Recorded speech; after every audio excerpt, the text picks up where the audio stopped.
Assalamualaikum warahmatullahi wabarakatuh. Perkenalkan, saya Nanda Putri Cahyani dengan NIM V0721-062, Program Studi Manajemen Administrasi Angkatan 2021 kelas B. Di sini saya akan menjelaskan materi tentang pajak bumi dan bangunan. Materi yang saya akan bawakan meliputi pengertian, tarif, subjek, contoh soal beserta pembahasannya. Yuk kita simak baik-baik. Pembahasan yang pertama yaitu mengenai pengertian. Menurut undang-undang sendiri, pajak merupakan kontribusi wajib kepada negara yang terutang oleh orang pribadi atau badan yang bersifat memaksa. Nah, di sini fokus kita tuh pada pembahasan pajak bumi bangunan atau yang biasa disebut PBB. Nah, apa sih itu pajak PBB? Pajak PBB atau pajak bumi bangunan adalah pungutan wajib atas kepemilikan tanah dan bangunan karena adanya keuntungan maupun kedudukan sosial ekonomi atas perorangan atau badan yang memiliki hak serta mendapatkan manfaat dari tanah dan bangunan tersebut. Pajak PBB merupakan salah satu faktor pemasukan bagi negara yang cukup potensial terhadap pendapatan negara. Sedangkan bangunan merupakan konstruksi teknik yang ditanam atau dilekatkan secara tetap pada tanah dan atau perairan, seperti jalan lingkungan yang terletak di suatu bangunan atas kompleks, pagar mewah, tempat olahraga, tempat penampungan kilang minyak, serta fasilitas lain yang memberikan manfaat bagi pemiliknya. Pembahasan yang kedua yaitu mengenai subjek pajak PBB. Subjek pajak PBB adalah orang pribadi atau badan yang secara nyata mempunyai suatu hak atas bumi dan atau memperoleh manfaat atas bumi dan atau memiliki, menguasai, memperoleh manfaat atas bangunan tersebut. Untuk pembahasan selanjutnya yaitu mengenai tarif pajak PBB. Tarif pajak PBB sendiri yang paling terbaru yaitu 0,5% dari nilai jual kena pajak atau NJKP dengan dasar pengenaan pajak adalah nilai jual objek pajak atau NJOP.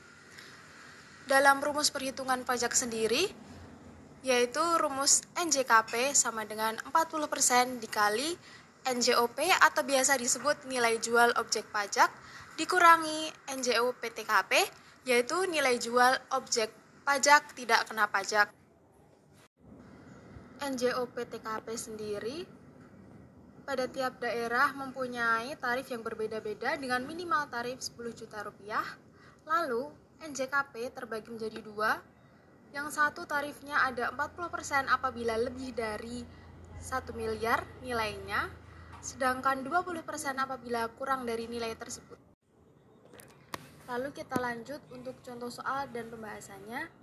Di sini ada sebuah studi kasus, yaitu PT Sadar Mandiri memiliki lahan dengan luas area tanah seluas 1000 meter persegi dengan luas bangunannya sendiri yaitu 800 meter. Telah diketahui bahwa NJOP tanah tersebut adalah 5 juta rupiah dengan harga bangunan per meternya 1 juta rupiah dengan NJOP TKP sebesar 12 juta pada daerah tersebut. Untuk pembahasan selanjutnya yaitu pembahasan tentang jawaban dari studi kasus di atas.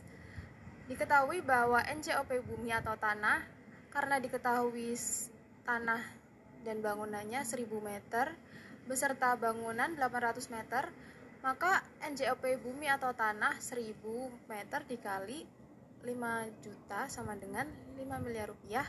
Lalu NJOP bangunan 800 meter dikali 1 juta yaitu 800 juta rupiah.